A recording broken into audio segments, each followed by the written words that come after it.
Please get ready for transcription number 344 at the rate of 80 words per minute. 5 seconds. Start. Mr. Chairman, I want to make a few remarks on this budget, not from an economist's point of view, but from the point of view of a layman and one who has studied it from a purely common sense point of view. The first thing that strikes one when one has a look at the budget is that it is a deficit budget. It is deficit on both accounts, the revenue as well as the capital accounts. The question arises, why could not this deficit be avoided? That is the first question which presents itself to everybody, but it seems that it could not be avoided. The deficit on the revenue account is mainly on account of two reasons. The first reason is that the defense expenditure, which takes practically one half of the revenue, cannot be curtailed because of the present international situation, and the other is that the expenditure on the nation building activities cannot also be curtailed.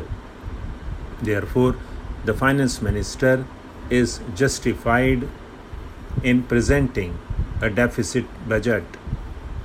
He has tried to cover up the deficit on the revenue account to a certain extent, although the whole of the deficit on the capital account has been left uncovered.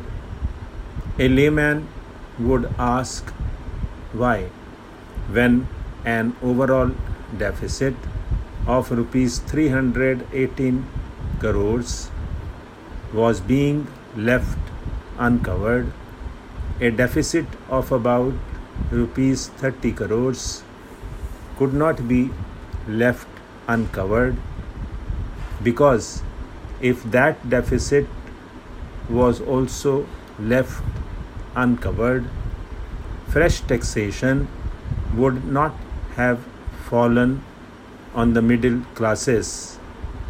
But I would say that if the finance minister has not left that deficit uncovered, he has not acted against the accepted principles of public finance. It is an accepted principle of public finance that it is always prudent to cover a revenue deficit by current taxation, and that is why fresh taxation has been resorted to for the purpose of covering the revenue deficit.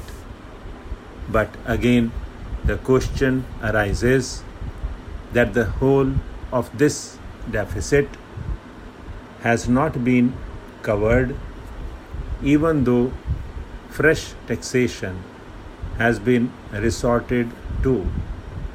There is still a deficit of about rupees 8 crores which has been left uncovered.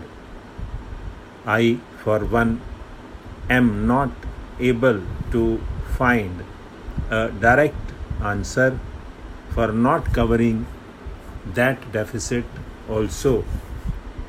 The only reason that strikes me is that probably we have come to the saturation point, and that it is not possible for the finance minister to tap fresh resources. This budget provides some incentives for better production and for the industrialists to come forward and do their best, and to put it negatively, whether the proposals here are such that they do not put a definite disincentive in the way of the industrialists. And the next point from which this budget should be judged is whether it provides for a better and a more equitable distribution of wealth. From the point of view of the first standard, I have mentioned the budget provides for two concessions as incentives to the industrialists. One is in the way of a 25% development rebate on the initial cost of a new plant and machinery, and the other is that business losses can be carried forward indefinitely and not for 6 years only as at present.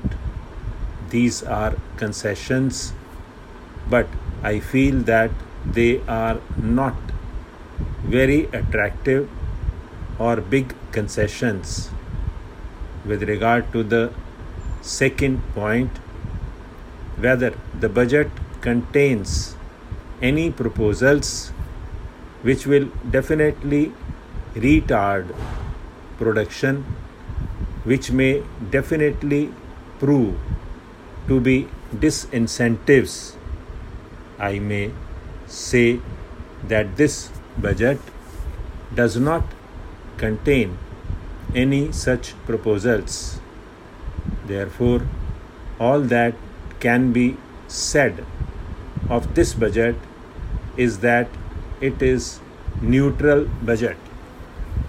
With regard to the other standard, whether this budget provides for a better and a more equitable distribution of wealth, my reading is that a beginning has been made in that direction, but no jolt has been given towards socialism. One of the proposals is the lowering of the export duty. This is in the nature of a revenue concession. For the other proposal regarding income tax changes, the trend is only towards rationalization. What has been taken from the unmarried man is tried to be given to the married man. Some slabs have been reduced and some super tax limits have been lowered. This only means that an effort has been made to rationalize things. With regard to taxation, I cannot say that the rich have been taxed heavily and others have been exempted from it. On the other hand, taxation has been made to spread on as large a section of the community as possible.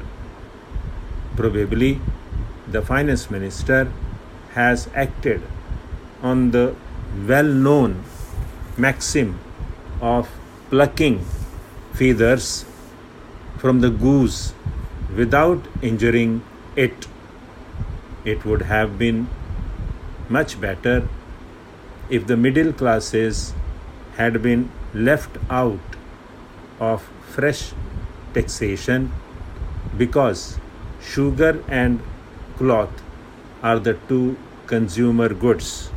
Stop.